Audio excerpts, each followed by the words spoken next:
This grassy track was once a railway line. For more than 100 years, it was Wensleydale's link with the outside world, connecting the East Coast Main Line at Northallerton with the Settle to Carlisle line at Garsdale Head. It was ripped up 40 years ago. But if a group of local people have their way, reports of its death have been very much exaggerated.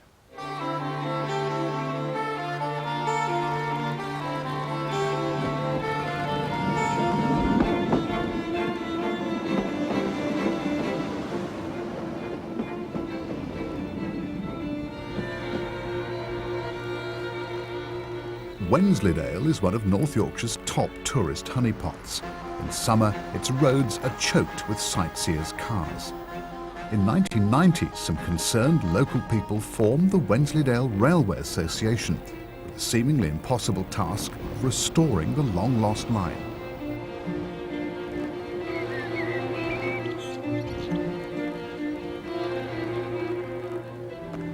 So, Scott, when will this railway come back to life? Well, I think to an extent it already has. We've been involved with trying to reinstate this railway for good, solid economic reasons now for some time. And we're really at the stage now where we're ready to push ahead and get the trains back here as soon as we can resolve all the necessary land issues. It was closed, what, some 40 odd years ago to freight anyway? It was closed to passenger services in 1954 and the track was lifted in 1964. Well, that was 40 years ago, but what makes you think these days that there's a difference, that you can make it pay? Well, we've got two markets in Wensleydale. There's the tourists in the summer that are making the place unpleasant for residents and are choking up the roads. We know we can get them onto the trains because the railway follows the kind of route that the car drivers want to do. And also there's the local people. Over 30% of people in this area don't have access to a car at times, and they're trapped at the moment. By providing the kind of services people want to go to work, to shops, to visit people, at the times they want, we're confident we can get traffic onto the railway. You have very concrete, firm plans to bring the line here to Aysgarth as a first step. I mean, that seems to be well advanced now. But I mean, how realistic, hand on heart, is it going to be to restore the whole line to Garsdale? Because it's a dickens of a task. It's a long project, there's no question about that. And we need to be sensitive of all the issues regarding going through the national park. When the line was closed, it was sold off to over 50 different owners. Each one of those has got their own needs for the trackbed and their own points of view on it, and we need to work carefully with that.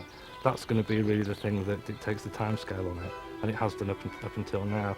In terms of the project's viability, that doesn't seem to be a problem.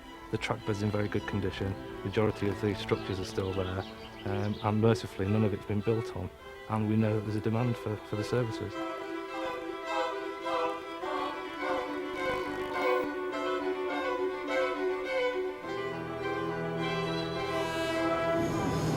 A huge plus for the association is the fact that the line still exists between Northallerton and Redmire.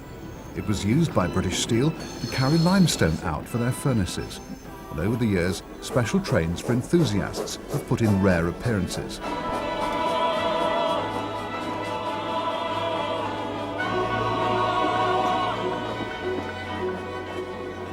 But in 1992, limestone trains were withdrawn, and it was feared the rails would be lifted.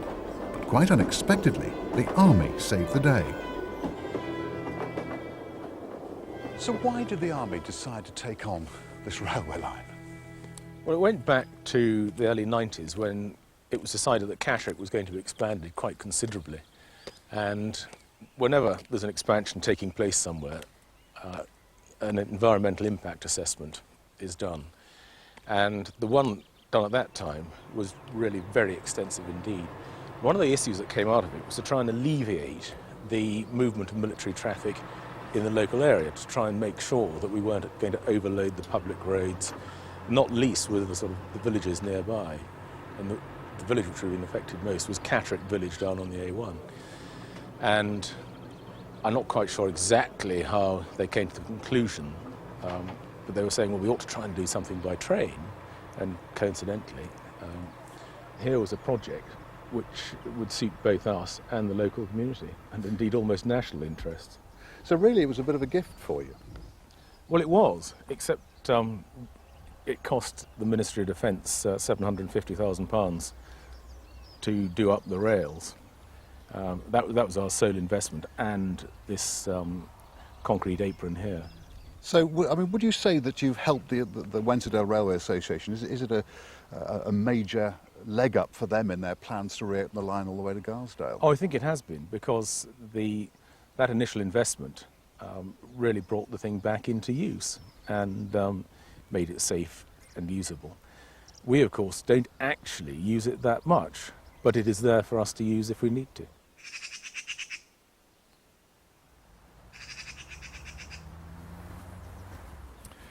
So, misty-eyed optimism or hard-headed economics.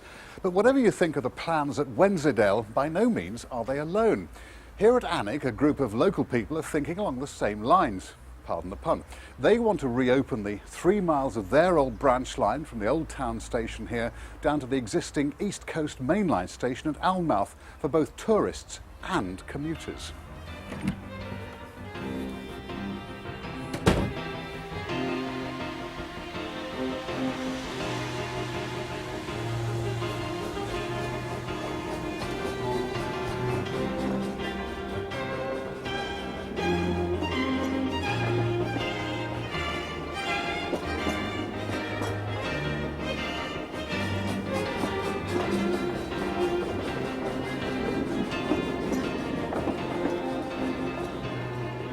Now, you and your wife own this bookshop, Stuart, but can it be turned back into a railway station? I think so, because the bookshop only takes a quarter of the station, and there's an awful lot of station left for the railway and other things too. Realistically though, Stuart, hand on heart, do you honestly see a future for a 3-mile branch line from Alnwick to Alnmouth? Well, obviously we do, otherwise we wouldn't be doing it, but the special reasons for believing in its credibility is a complete branch line and has a mainline connection at Alnmouth. The general view with heritage railways is that you can have some very attractive long ones, but by and large they attract the enthusiast, whereas the shorter ones frankly attract the tourist. They don't actually want to travel 20 miles on a steam train. 6 miles, 3 miles there and back does nicely, thank you very much. And we believe it's certainly very sound from the commercial aspect. Now, the railway closed in 1968, which is more than 30 years ago. How did it all start, this idea to get it reopened again? Well, a local councillor nobbled me and said, how about lottery money? As a businessman, I did appreciate it would be very expensive to reopen this line, and it wasn't until someone said to me, hey, go for the lottery, I thought, well, perhaps there might be a viable way.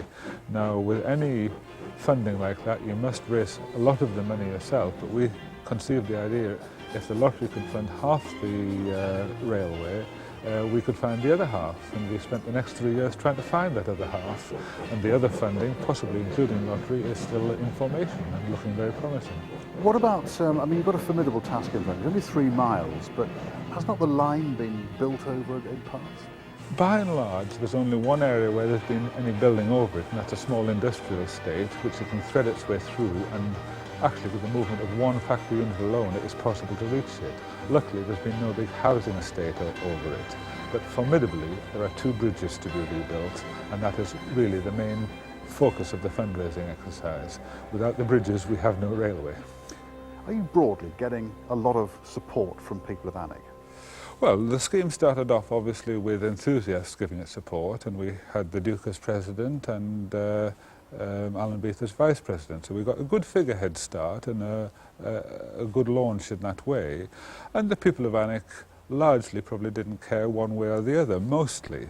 But when we got the rail companies involved and people could see that a commuter service might come out of this as well as a tourist railway, the whole situation changed, and we now believe we have a very solid support from the people by and large in the area. How do you mean the railway companies involved? Railtrack, Northern Spirit and Great North Eastern Railway have all promised support to the project in various ways. Now, as Railtrack owned the Alnmouth site, it was vital that we at least had their cooperation. What was unexpected was their reasonable enthusiasm for the scheme. They're very keen for it to happen, and Northern Spirit are very keen to run the rail service in between the tourist trains.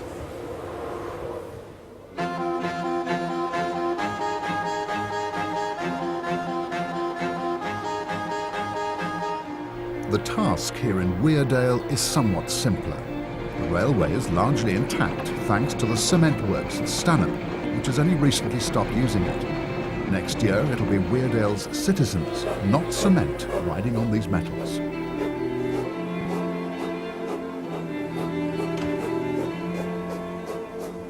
Wensleydale and Alnwick have got it all to do, Brian, but in many ways you're much nearer the task. Your metals are still down. How far off are you seeing passengers back on this line? We aim to achieve that by the spring of 2000. That's really quite soon. How have you managed to do it?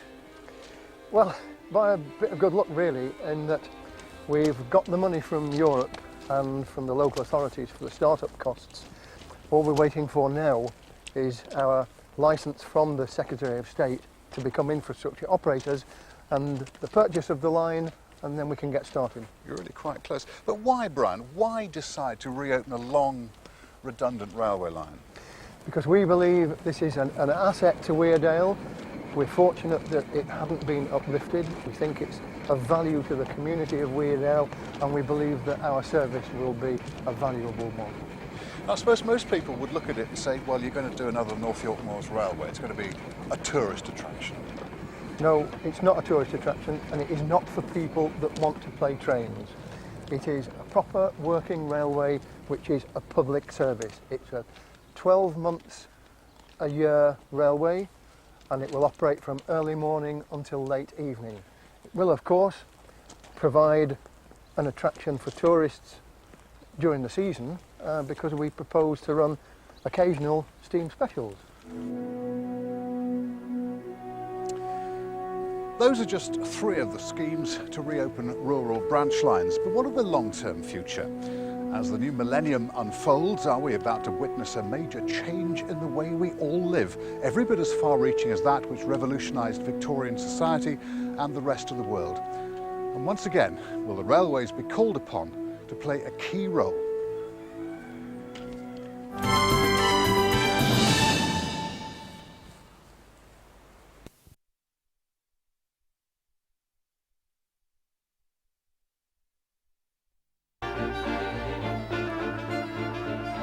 The journey time along the 162-mile route is less than an hour.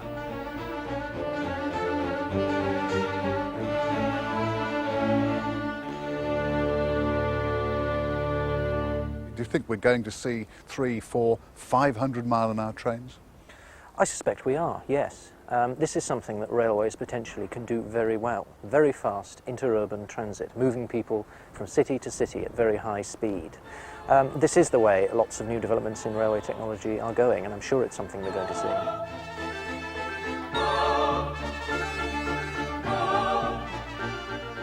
I think in 20, 25 years, I don't think we will see that, because I'm not sure that we have got the land, take and everything else to build high-speed railways in the way the French and the Germans have done. I think what you'll see is where we're currently 2 tracks, we'll go to 4 tracks, so the 2 in the middle are for fast trains at 140, 150 miles an hour. Whether we get to 200, I don't know. But whatever benefits new technology will bestow on our children and grandchildren, in order for railways to take us into the 21st century, we have to look at them in a new light. Platform 5, 11:33 junior hour service to London King's Cross. And encouragingly, that seems to be already happening. Well, there's very much a difference in attitude. We have an awful lot of young people travelling on trains. Our age profile is very much the under 40s. And it's perhaps because the generation before that, you know, they were the people who bought their first cars in the 50s and the 60s and didn't really think anything about rail. But now it's very much an accepted way of transport.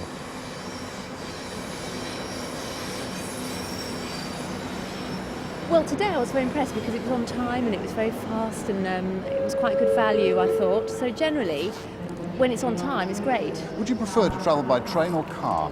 Train. It's Why? much less hassle. It's very nice. I got out my marking and did all my marking, and I had a cup of coffee, looked out the window. Well, it's just the traffic, it's just so uncertain. I mean, usually with the trains, they do run on time, and today it's been very good, and I've got here much faster than I probably would had I taken the car. It's easier than taking a bus or renting a car or something. Because you come from a country which, shall I say, worships the motor car. Oh, definitely. Definitely. You can't get anywhere on public transportation at home. It's very difficult, and one of the advantages of traveling here is you don't have to rent a car, you don't have to know how to drive on the left side of the road. Do you have a car? Yes, I do. Which do you prefer to use? A train. It's much more, well, it's more convenient, a lot easier to sort of travel around, find your feet. You don't have to sort of bother with parking spaces, etc. I think it's more economical, and I think a lot more of the younger generation are more aware of the environment and what they ought to be doing to protect it.